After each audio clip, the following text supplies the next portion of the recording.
विश्व के धर्म, कला, संस्कृति की नगरी काशी, योग, मोक्ष, चैतन्यता और शिक्षा की नगरी काशी, ऐसी पतित पावनी नगरी काशी के सुरम्य वातावरण में महामना की बसाई एक वृहद और बहुआयामी बगिया के एक ऐसे हिस्से में हम खड़े हैं जहां न जाने कितने ही सपनों के ताने बाने बुने जाते हैं, न जाने कितनी ही कल्पनाओं को रंगों से सजाया जाता है और बहुत कुछ ऐसा साकार होता है, मूर्त रूप लेता है, जिन्हें हम कोरी कल्पना ही मानते हैं और सारी दुनिया इसे जानती है दृश्य कला संकाय के नाम से। तो चलिए एक ऐसे सफ़र पर चलते हैं जहां यथार्थ और कल्पना के बीच की दूरी तय होती है। आइए।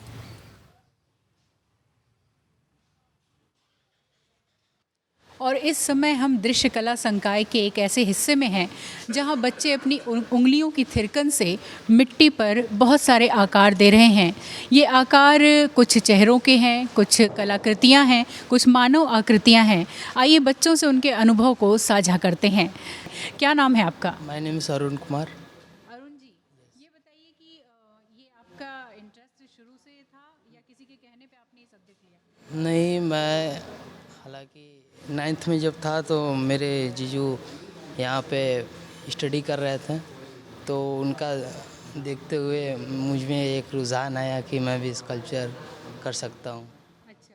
तो मैं उसके बाद एंट्रेंस क्वालिफाई किया, उसके बाद BHU में आ गए और फर्स्ट ईयर तो हम लोग का ऑनलाइन ही सब कुछ चला। उसके बाद सेकेंड ईयर में हम लोग को स्कल्पचर का क्लास अटेंड करने को मिला, जिससे हम स्कल्पचर कर रहे हैं।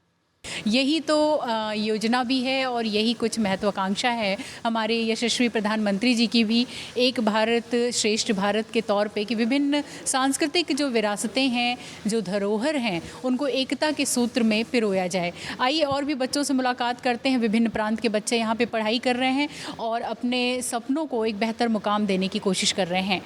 क्या नाम है आपका? मेरा नाम हिमांशु शर्मा है। मैं लखनऊ से हूँ और अभी स्कल्पचर सेकेंड ईयर का छात्र हूँ यहाँ पर। जी, तो अभी आप स्कल्पचर पे काम कर रहे हैं, आगे और भी बहुत सारे मटेरियल्स पे आप काम करेंगे। तो क्या कुछ कठिनाइयों का सामना करना पड़ रहा है या सब कुछ बहुत आसानी से हो जा रहा है? नहीं, बेसिक अभी हम लोग स्कल्पचर पे ज़्यादा काम नहीं किए थे। स्टार्टिंग में पेंटिंग ज़्यादा रुचि थी, लेकिन अभी स्कल्पचर पर काम करें तो टीचर्स अच्छा गाइड कर रहे हैं, तो उसकी वजह से कोई परेशानी नहीं हो रही, काम अच्छे से हो जा रहा है। आइए चलते हैं और भी बहुत सारे जो बच्चे हैं जानते हैं कि वो क्या कहना चाहते हैं, उनका कैसा अनुभव है BHU के दृश्य कला संकाय में। कुछ छात्राएं हैं जो काम कर रही हैं बहुत सारी मूर्तियों पर, तो उनसे भी कुछ बातचीत करते हैं।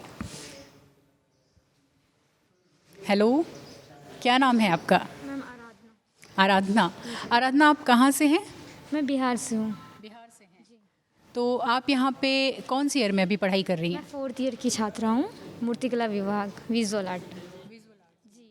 तो ये बताइए कि ये जो अभी आप लोग ये मिट्टी की मूर्ति बना रही हैं, ये मिट्टी आती कहाँ से है और ये रॉ मटेरियल कैसे तैयार करते हैं आप लोग? मैम ये एक रॉ मटेरियल होता है जो गंगा में होता है, गंगा जी में होता है, और वहाँ से हमारे स्टाफ लाते हैं, इसे सही करते हैं। फिर कुछ हम अपने अनुसार इसे मिट्टी को क्रीमी रूप में बनाते हैं, जिसे हम इसे पैचेस में लगाते हैं, पिंचिंग के रूप में लगाते हैं अपनी स्टडी के अनुसार। तो जैसे हमें फ़ीमेल बनाना है, ये अभी हम लोग स्टडी कर रहे हैं, तो हमें एनाटॉमी, पहले हमें स्केलेटन बनाते हैं, पूरा अंदर का पार्ट, एक इनर पार्ट होता है, एक आउटर पार्ट होता है। जो आउटर पार्ट होता है मैम, उस पर स्किन, मतलब एकदम लास्टली हमने एक स्किन बना रही हो। फिर बीच में उसके मसल्स आते हैं, उसके इनर पार्ट में स्केलेटन आते हैं। ये सब स्टडी के पार्ट है। ये एक हम लोग को एक ऐसा है कि हमारे हाथ मूव कर पाएँ मिट्टी में, एक रिदमिक हम लोग उसको दे पाएँ। अच्छा, मतलब एक मूर्तिकला के मायने समझा पाएँ इसके द्वारा, स्टडी करने के द्वारा।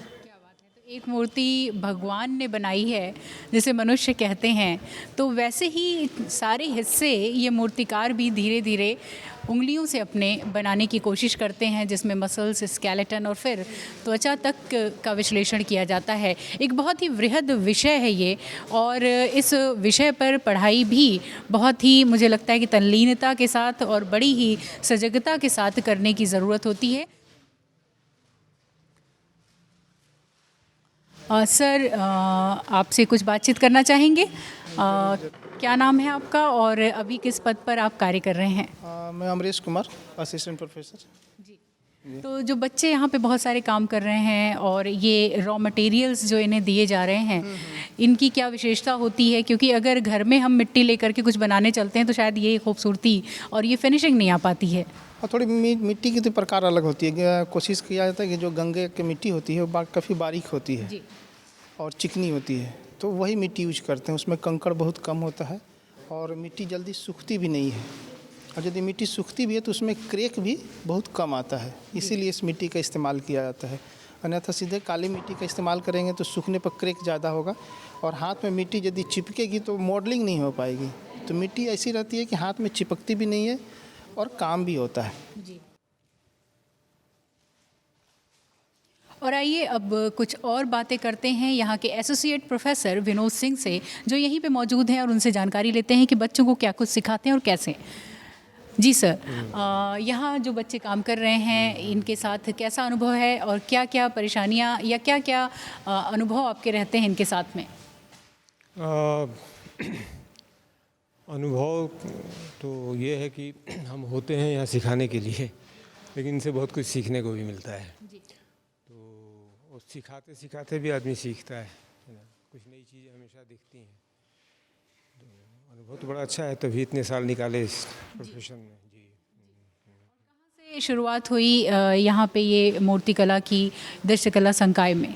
मूर्तिकला की शुरुआत 60s में हो गई थी, स्पेशलाइजेशन शुरू हो गया था, और 70s में BFA और MFA हो गया। पहले डिप्लोमा क्लासेस चलते थे, बाद में BFA MFA भी हो गया, डिग्री क्लासेस शुरू हो गया। तो रिसर्च वगैरह भी है, PhD वगैरह भी है, सारी चीज़ें हैं। अभी फुल फ्लेज ये कोर्स है।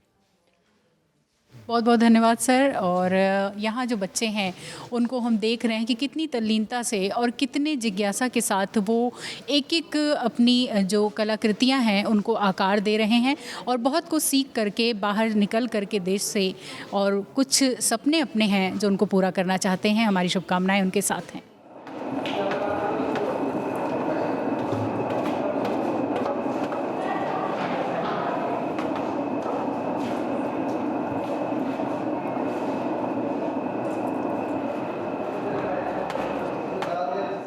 तो चलते चलते हम उस हिस्से में आ गए हैं जहां बच्चे पॉटरी पे काम कर रहे हैं। पॉटरी वो पॉटरी नहीं है जो हमारे घरों में देखने को मिलती है, यहाँ न जाने कितनी कल्पनाएं उड़ान लेती हैं। तो चलिए बात करते हैं। क्या नाम है आपका? Ma'am Pallavi Singh from Kanpur.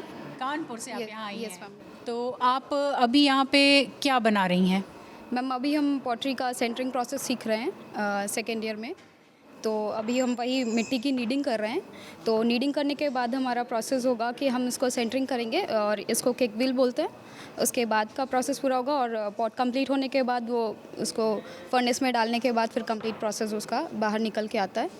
अभी तो जस्ट हम नीडिंग ही कर रहे हैं। तो पॉटरी ही क्यों चुना आपने? मैम फ़ाइन आर्ट्स में स्टार्टिंग से ही इंटरेस्ट था। 12th मैंने साइंस स्ट्रीम से करी है, बट आफ्टर दैट मैंने स्विच कर दिया।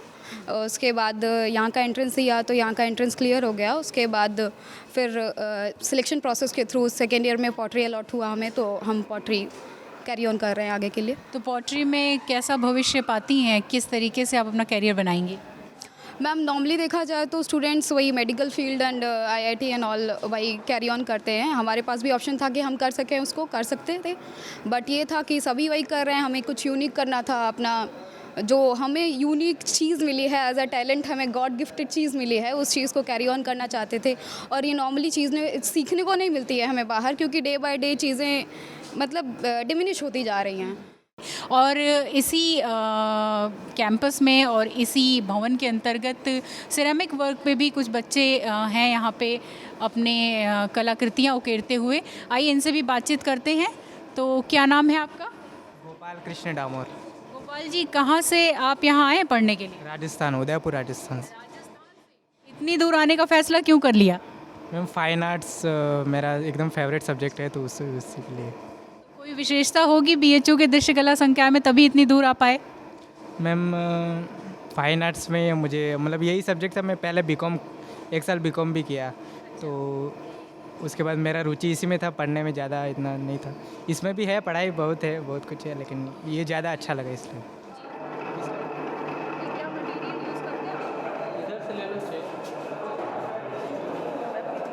और चलते चलते अब हम आ गए हैं दृश्य कला संकाय के उस हिस्से में जहां बच्चे अपने भविष्य के अलग अलग रंगों के ताने बाने बुनते देखे जा सकते हैं, टेक्सटाइल डिज़ाइनिंग। तो चलिए यहाँ के एसोसिएट प्रोफेसर से बात करते हैं और जानते हैं कि क्या कुछ सीखते हैं बच्चे यहाँ पर। मैम, आपका शुभ नाम जान सकते हैं? मैं जसमिंदर कौर। और यहाँ जो बच्चे अभी हम देख रहे हैं कि लूम पे काम कर रहे हैं, तो ये जो बच्चे सीख रहे हैं वो क्या कुछ सीख रहे हैं और किस तरीके से इनकी शुरुआत होती है सीखने की? हमारे यहाँ इस टेक्सटाइल सेंटर में बीएफए और मास्टर डिग्री और इसके अलावा पीएचडी तक के कोर्स संचालित होते हैं। तो ग्रेजुएशन लेवल पे जो आपका कोर्स है जिसमें बच्चों को बेसिक सिखाया जाता है, चाहे वो वीविंग हो, डाइंग हो, प्रिंटिंग हो और एम्ब्रॉयडरी हो। तो बेसिक सीखने के लिए हमारे पास ये सब जो आप लूम देख रहे हैं ये सब सैम्पल लूम हैं जिसमें बच्चे वीव करके देखते हैं कि किस तरह के धागे से किस तरह के टेक्सचर्स डेवलप होंगे, क्योंकि धागे के नंबर भी चेंज हो जाते हैं, उससे क्वालिटी में फ़र्क करता है। तो कैसे डिज़ाइंस वीव किए जा सकते हैं, तो वो सारा बेसिक वो ये इस second year, third year, fourth year में दिखते हैं। और फर्स्ट ईयर इनका फाउंडेशन कोर्स होता है जिसमें कॉमन सब्जेक्ट पढ़ते हैं। तो ये इनका स्पेशलाइजेशन है। तो यहाँ पर जो बच्चे हैं वो second year, third year, fourth year तीनों बैच के हैं। इसके साथ साथ वो डाइंग और प्रिंटिंग भी सीखते हैं जो हमारी अलग लेबोरेटरी में काम होता है।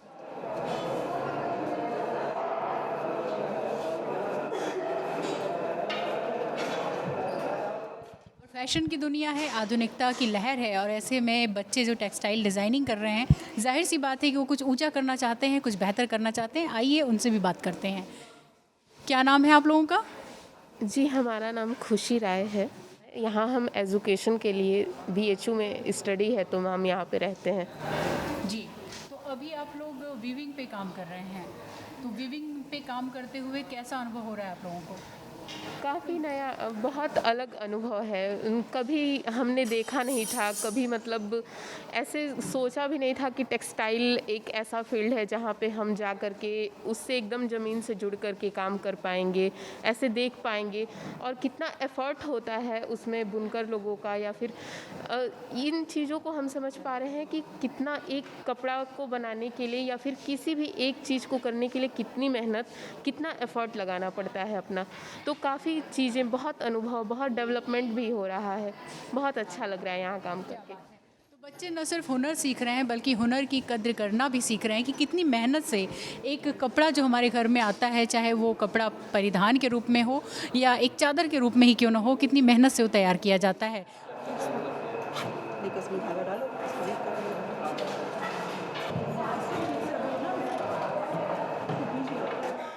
और इस समय हम चलते चलते आ गए हैं अप्लाइड आर्ट्स के स्टूडेंट्स के पास। तो चलिए जानते हैं कि आखिर आर्ट में ये अप्लाइड आर्ट क्या है। हेलो, क्या नाम है आपका? शिवम केसरी। तो अभी आप कुछ स्केच बना रहे हैं, पेंटिंग। तो अप्लाइड आर्ट क्या है और इसमें आप लोग क्या करते हैं, क्या सीखते हैं?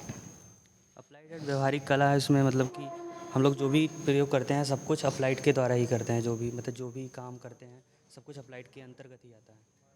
यस, तो अप्लाइड के अंतर्गत आता है। और आपका क्या नाम है? शिवम विश्वकर्मा। शिवम, तो आप भी अप्लाइड आर्ट के स्टूडेंट हैं, तो थोड़ा और एक्सप्लेन करेंगे कि अप्लाइड के थ्रू क्या करते हैं, अप्लाइड आर्ट में होता क्या है एग्जैक्टली? अप्लाइड आर्ट एक व्यवहारिक कला है जो कि हम हमेशा देखते हैं। जैसे कॉमर्शियल आर्ट जितने भी आ जाते हैं, व्यवहारिक कला में जैसे banner, hoardings, letter writing, calligraphy, caricatures, ये सब सारे एलिमेंट्स आ जाते हैं अप्लाइड में। तो इसके अंतर्गत हम सभी चीज़ों को डिपिक्ट कर सकते हैं।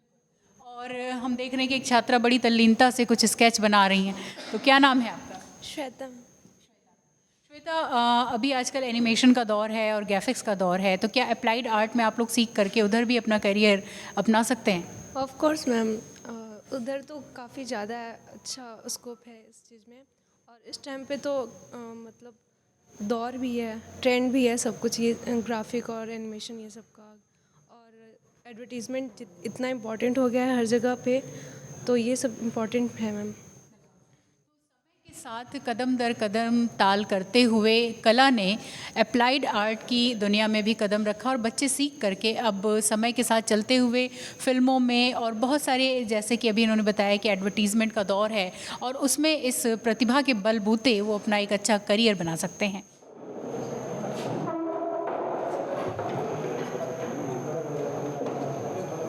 अप्लाइड आर्ट एक प्रायोगिक पूरे तौर पे कला है और ये हमारे दैनिक जीवन में इसका भरपूर उपयोग होता है और ये इसको कॉमर्शियल आर्ट भी बोला जाता है और इसमें अथाह कैरियर है। कैरियर की अपॉर्चुनिटी इसमें सेल्फ एंटरप्रेन्योर बनने के लिए सबसे ज़्यादा है और ये स्किल डेवलपमेंट का भी एक बहुत बढ़िया रिसोर्सफुल कोर्स है। इस कोर्स में बच्चे डिफरेंट टाइप के स्किल डेवलप करते हैं, graphic design, photography, printing, design reproduction, sketching, art, फिर उसके बाद बहुत सारी चीज़ों में चले जाते हैं, इंटीरियर डेकोरेशन में, ज्वेलरी डिज़ाइन में, टेक्सटाइल डिज़ाइन में, पॉटरी डिज़ाइन में। तो डिज़ाइन के जितने भी एलिमेंट्स हैं जो लगभग 2 डायमेंशनल स्पेस में होते हैं वो अप्लाइड आर्ट से किए जाते हैं। और हम आज के समय में जो भी दुनिया में ब्रांड देखते हैं और ब्रांड हम यूज करते हैं, आजकल हम लोग ब्रांड खाते हैं, पहनते हैं, नहाते हैं, उसको जितना भी बनाया जाता है, जो ब्रांड बनाया जाता है, उसके पीछे का जो विजुअल परसेप्शन होता है, जो विजुअल सामने निकल के आता है, वो अप्लाइड आर्ट है।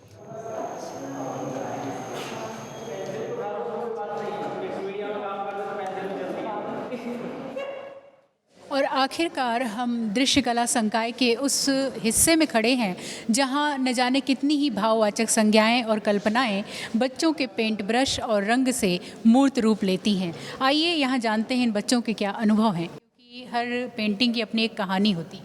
यस मैम, इसमें एक ह्यूमन बीइंग सोच रहा है, मतलब कि कितना सब कुछ दिमाग में चलता रहता है, तो वो समझना चाह रहे कि क्या क्या सोचे, क्या क्या समझे, वही चीज़ दिखा रहा है। कहाँ जाएं, जो भी कितना कुछ दिमाग में चलता रहता है, तो वही चीज़ ये एक मतलब स्प्रिंग जैसे मूव करता है इधर उधर, कोई उसका फिक्स नहीं रहता है, वैसे ही ये यहाँ पे दिखाया गया है, स्प्रिंग टाइप पे बनाया गया है। वो अपने माइंड को एक जगह डाइवर्ट करना चाह रहा है, मतलब एक जगह कंसंट्रेट करना चाह रहा है, डाइवर्ट हो रहा है। ही कमोबेश हर मनुष्य की स्थिति है कि वो लगातार स्ट्रेस में है और लगातार डाइवर्टेड है। आइए हम प्रोफेसर एस प्रणाम से मिलते हैं जो बच्चों को रंगों की विविध आयाम और उनके बारे में जानकारी दे रहे हैं, तो उनसे भी एक सार्थक मुलाकात। नमस्कार सर। नमस्कार। और आपका बहुत नाम सुना है और बच्चे आपके बहुत प्रशंसक हैं। रंगों के बारे में क्या कुछ जानकारी आप उन्हें देते हैं, हमें भी उसके बारे में कुछ बताएं। नहीं, रंगों के बारे में तो जैसे कई तरह का मीडियम होता है। एक ऑयल पेंटिंग है, ऑयल पेंटिंग का भी एक ऑयल पेंटिंग ही हम लोग पढ़ाते हैं, इसलिए कि वो एक सीखने के लिए सबसे बढ़िया मीडियम है। और उसके साथ साथ अभी एक एक्रेलिक मीडियम भी आ गया। एक्रेलिक बहुत जल्दी सीखता है, तो एक्रेलिक को हम लोग मैंने ये फाइनल तो मास्टर में ही हम लोग एक्रेलिक कोई मैंने उसको चांस देते हैं। पहले इसको वाटर कलर से सीखते हैं, फिर उसके बाद ऑयल पेंटिंग में आता है। ऑयल पेंटिंग के बाद जब मास्टर में आता है तब एक्रेलिक पेंटिंग हम लोग एडॉप्ट करते हैं।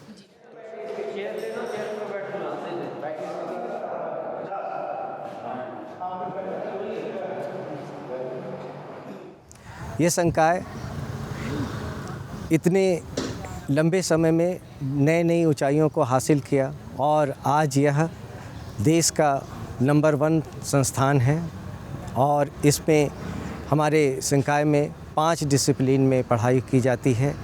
ये painting, sculpture, applied arts, textile, pottery, ceramic, mural, इस तरीके के सब्जेक्ट हमारे विद्यालय में, हमारे फैकल्टी में पढ़ाई होती है।